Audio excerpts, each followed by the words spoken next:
Good morning, everyone.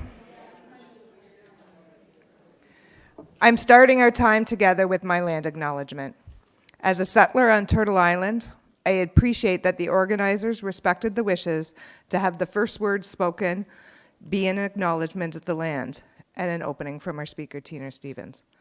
Right now, we are on the traditional territories of many nations, including the Mississaugas of the Credit, the Nishnawbek, the Chippewa, the Haudenosaunee, the Wendat people, and is now home to many diverse First Nations, Inuit, and Métis people. We need also to acknowledge that Toronto is covered by Treaty 13, signed with the Mississaugas of the Credit, and the Williams Treaties, signed with multiple Mississaugas and Chippewa bands. I open this conference and acknowledge that I do so with privilege as the chair of this convention, as a unionized white woman that holds leadership roles both here and at home. This means that I hold a duality of relationships within the system, and I must work within them, and I'm also looking for ways to dismantle and transform them into safer, kinder, and more just spaces. As I have the honor to open our conference with this acknowledgement and to introduce our first speaker, I will share some of the learnings that Tina has shared with me. Tina has taught me about love, and that a hug from Tina can heal your soul. She's taught me about truth and the importance of speaking it and acknowledging it, especially when it's hard and there is privilege to lose. She has taught me about respect, and she has always addressed everybody with respect, even though they have not yet earned it. And Tina has challenged me, not just to speak pretty words at the beginning of a conference and an event, not just to wear an orange shirt, and not just to post and share memes on social, but to challenge myself every day with what I will do to work towards truth and reconciliation. So this morning, I'm going to share some truth. Right now in Ontario, there's 85 boil water advisories. And the Nishnawbek First Nation is on day 10,055 of a boil water advisory. That means that children have gone 27 years without having fresh water from the tap. This is all because of mining greed. When I wrote this number, the number of unmarked graves in our country is over 10,000. In 1920, the Indian Act made attendance at residential schools compulsory for treaty status children between 7 and 15. So when we think about acknowledging this land, we know it's covered by Treaty 13, and there was children forced from this land. So I'll talk a little bit about reconciliation as well, before I hand it over to Tina. Reconciliation is something as a settler I can do every day. Here's a few things I have learned. I have to acknowledge my own privilege. I need to lobby and actively work to dismantle the system. I need to invite amazing speakers and listen with intention as they speak. I need to respect the land and the water, and I need to learn. And one more time, I need to listen. As we start our day, I ask you to center yourself and acknowledge the land and slow down and reflect. It is my pleasure to introduce Tina. Tina Stevens' journey with cooperative housing began when her mother became one of the first members of the Native Inter-Tribal Housing Co-op in London, Ontario. Tina lived in the co-op for 5 years as a child and returned later to raise her own 3 sons. 6 months of joining the Native Intertribal, she was on the board, and in 1995 became the first Aboriginal director on the board of Co-op Housing Federation of Canada. Now as the president, Tina's goal is to engage with the federal government on national housing strategies and to promote co-op housing as the best model for affordable housing in Canada. Tina is a member of the Loon Clan and of the Kitigan Zibi First Nations. She works at the court and client representative at the Ministry of the Attorney General in London. Welcome, Tina.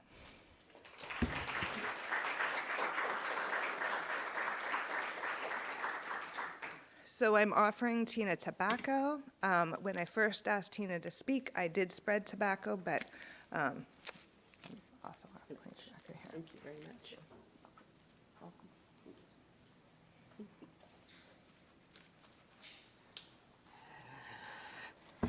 Well, we start here, and it's just saying wow, just wow. And so, cái chấm nó đúng.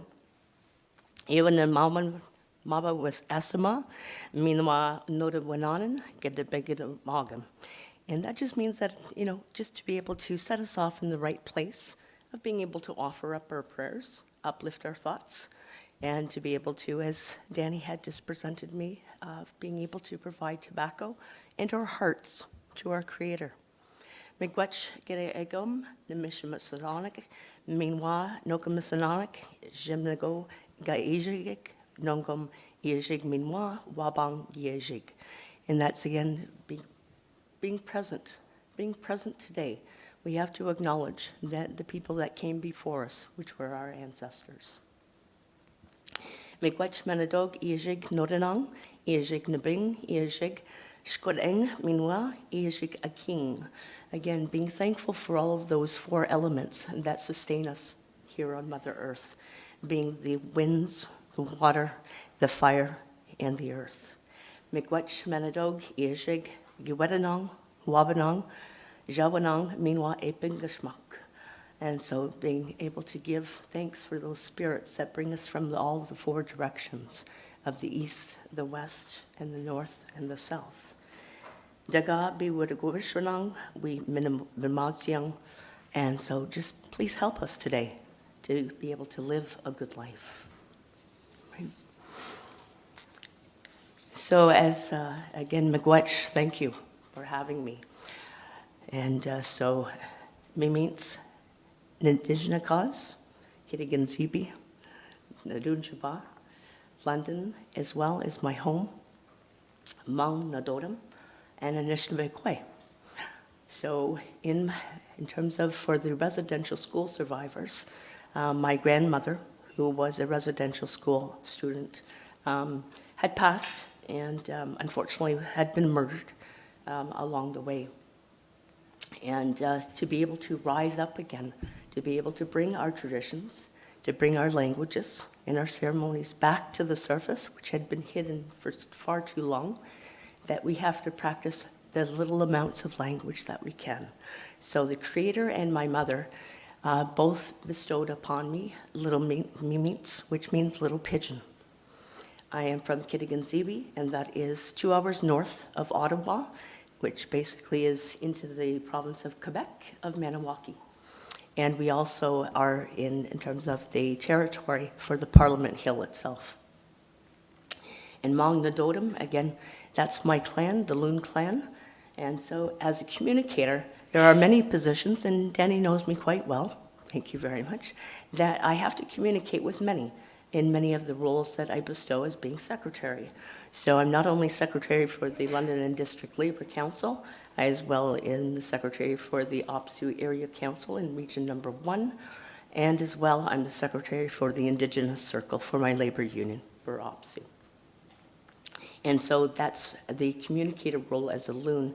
I'd be able to direct the information that's coming from the leadership and being able to share it with the people around, the members that are there to be able to hear that information. And so that, and lastly, but not least, Anishinaabe. And so being able to rise up and to be able to start giving a little bit more voice than the voice that I once was, which was a little squeaky mouse. I now am a strong Indigenous woman. I would like to thank all of the organizers of this amazing event today for the BPW Canada conference. I would like to acknowledge that I've received some sage as well as some tobacco. As well, thank you to both Danny and as well to Jeannie for my invite to be able to be included within your event today. And as well for your own personal land acknowledgement, Danny, that was beautiful. Thank you very much. Today I would like to begin with a story as told to me by my mom and my elders. Long ago, the trickster, Nanabush, was very hungry out in the bush.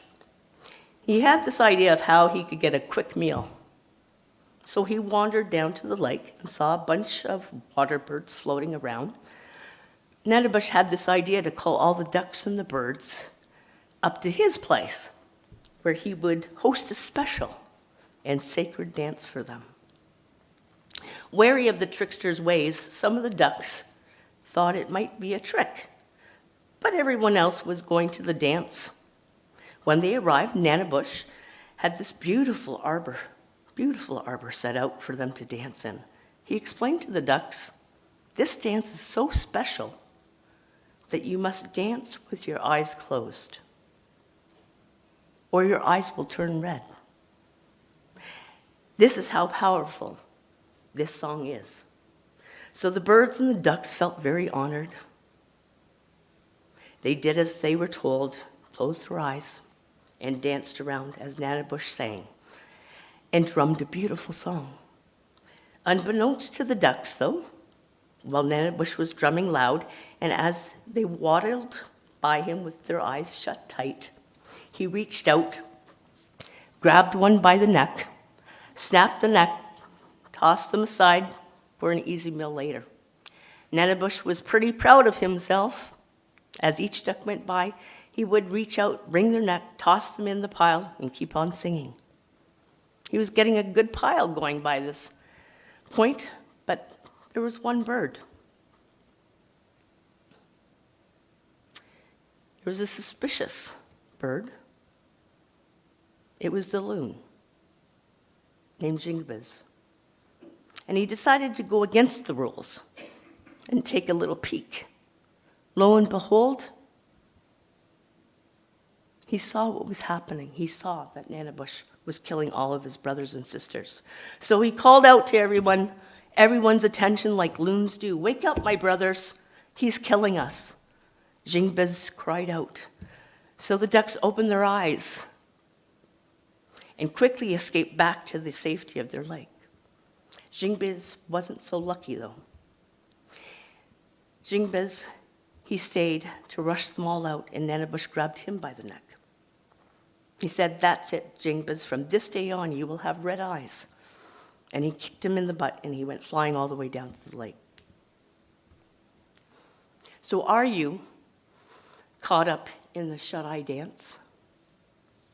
Do you do someone else's song and dance? Are you awoke like the loon? Or walking around shut-eyed like the ducks, getting their necks wrung, your thinking capacity cut off? Have you ever been lulled into a shut-eye dance in your life? Just followed the crowd and didn't question what was happening? Or are you a critical thinker like the loon? Would you follow your intuition and risk the red eyes? So I just want everyone to be loony and question the status quo. Sameness is dangerous. Wake up and stay woke. Well, you would wonder why I would share this particular story this morning.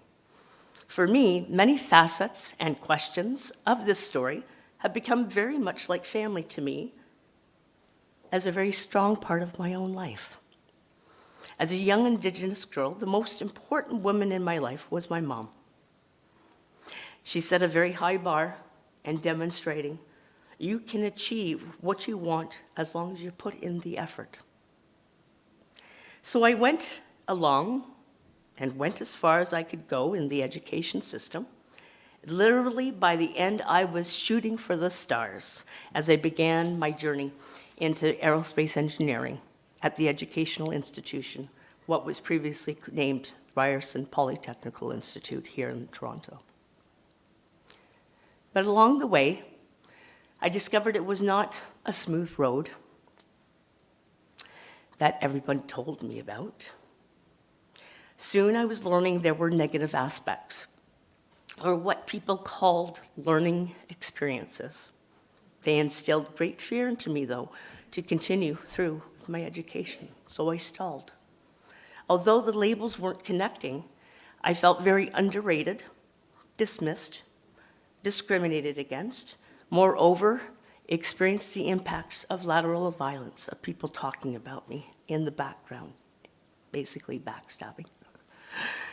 It was as if whatever I was achieving would never be enough for my non-Indigenous educators and students, and therefore I felt very alienated.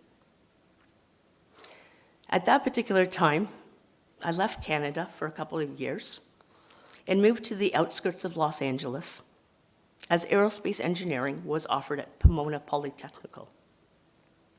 But again, there were challenges to be able to afford the expensive school fees all by myself in a new world. So I began on a self-journey, which explored all 4 directions of my medicine wheel, which offered some insight into all areas, including my emotions, my intellectual, my physical, and my spiritual worlds. I had to walk with my Creator for about a year and involve myself in my own traditions and ceremonies and practices, and as well listening to the insights of my elders. And this is when I learned that our borders and our obstacles can only do 2 things. 1, stop us in our tracks, or 2, force us to get creative. When I returned home to London, I began my long history working for the Ministry of the Attorney General as a court and client representative, and I've been there for 30 years. For the first 5 years, I had great successes in bringing and being utilized in many different positions within the legal system. When challenged by a demeaning fellow worker, it was at that time the gifts I was given by my Creator, suddenly emerged, and I began to rise up and defend my integrity. It was teachings I had received and lived through with my 7 grandfather teachings of that courage, that honesty, that humility, the love, the truth, and just that caring sense of community. Through my work, I had the same responsibilities of defending my integrity, just as if I was the steward to the land, as females are in the Indigenous communities. I had to be responsible to defend our lands, our resources, our languages, our culture, and our rights. And that was my role as a strong Indigenous woman. When my rights are infringed upon, and I could not bring about that resolution with that fellow co-worker, I went public to demonstrate and speak out against the social injustices happening within our communities and workplaces. Strong networks were formed. Solidarity bond was formed because there were commonalities and there were intersectional issues that impacted all of us. We all had our own unique stories, but we could all come together.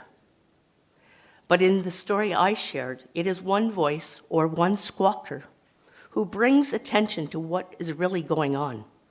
These people have been provided with special gifts they don't even recognize, and this could be you as well. Eventually, I would become the first Indigenous Board of Director for the Cooperative Housing Federation of Canada in the mid-1990s and 1995. The strengths I had gathered would bring awareness to Indigenous issues within the housing realm, to restore pride in our people who were consistently having the doors closed on them by landlords who were consistently looking them upside and downside and having the doors slammed on them and just saying, no, you can't live here. After a number of years, I left the housing movement and started becoming active in the labor movement with OPSU. It was there that I was again further encouraged to stand up for my rights and to live up to the responsibilities that I have with one another in respecting and caring for Mother Earth and one another. It inspired hope when many had lost hope. And to anyone who would stand with me, I would stand with them on their behalf. By volunteering my time, because our peoples and our ways of peoples are beautiful and something to be cherished and defended. It has inspired leadership in those who had been so oppressed they thought they had nothing left to offer. It has inspired a reconnection by our youth to the elders, citizens to leaders, and encouraging men to again stand alongside and to be supportive of the women that they stand with. We are alive again, and the spirits of our ancestors are walking with us on this journey. We have to honor our future generations by surviving and progressing and by succeeding. Our children carry their ancestors in their hearts and minds as well. They carry that strength, honor, and passion of our ancestors within their blood. Our future depends on our children loving themselves and having that hope, that same hope that we've been able to learn and to be able to walk with. Today, like many of our feasts and gatherings, we shine a light in honoring those people who are demonstrating their outstanding gifts that they have shared with others so freely, with much respect and dignity, and that is all of you. This is a celebration for professional women who have stood firmly in their own graces and have encouraged those around them to become unified in their actions to bring forward success with the people and the connections and the networking around them. As an Indigenous woman, as a third-generation residential school survivor from my grandmother, there were a lot of lost connections. And for many years, I didn't have a voice. And I was afraid to use my voice because everybody gave me a certain tone in their voice, or that I had to, even though I was doing the same exact job, the same exact things as the people around me were doing, I was held to a higher standard. And I could never meet that standard. And for many years, before I found my voice, sadly and disappointingly in my own heart, that I let myself down and that I had believed I was never ever going to be enough. But there are strong women in many associations. There's strong women around me. There are my clan mothers. There's my elders, and definitely and certainly there's my mother, who said, no, you can't lie down. If you lie down, you're disrespecting yourself. And with that, I have come to overcome my weaknesses. And with that, I choose to walk the best path, the best journey that my Creator's given to me. And I now use my voice in the best places, with the best intention, with the best heart, and the strengths that I'm building upon. And I know that that has come with me to not only in terms of the housing world, not only in regards to the labor movement, but as well in terms of being able to do learning and teaching sessions and circles, to be able to provide that more awareness of our Indigenous teachings and where we've come from. And as Danny had said earlier, to be able to continue to share the real truth of where Indigenous people have come from in Canada. So Miigwech for including me and providing some space this morning. My hope is that you will engage in some fantastic discussions today that will allow you to progress to that shooting star for you. It has truly been my honor to be invited into your circle. And before I end, I would like to leave you with some words of another strong Indigenous elder. It's called When a Wise Woman Leads, and it's by one of our elders. Her name is Jan Phillips. When a wise woman leads, she calls a circle together and makes a place for stories to be shared. hopes to be uttered, and revelation to unfold. When a wise woman leads, she leads from stillness, where she has gathered herself, mined her experience for its insight, and turned her wisdom into story. When a wise woman leads, she listens to the voice and hears the spirit.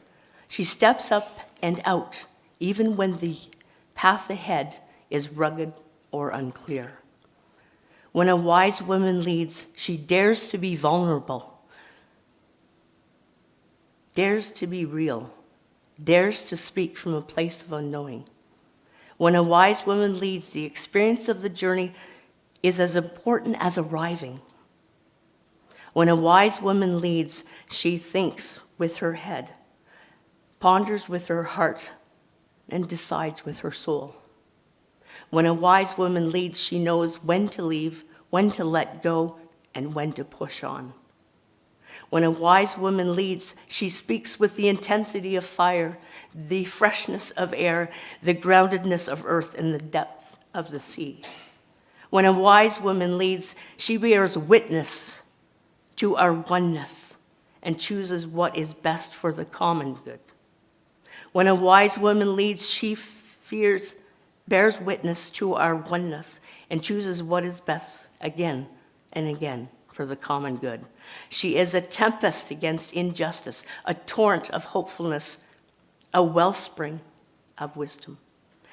She leads for the benefit of every sentient being, that life will be sustained, that well-being will prevail, that goodness will shine over all of our days.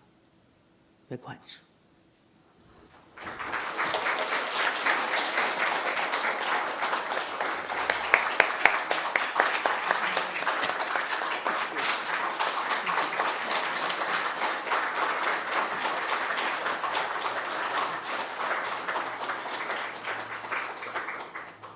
So we just have a little something to say thank you.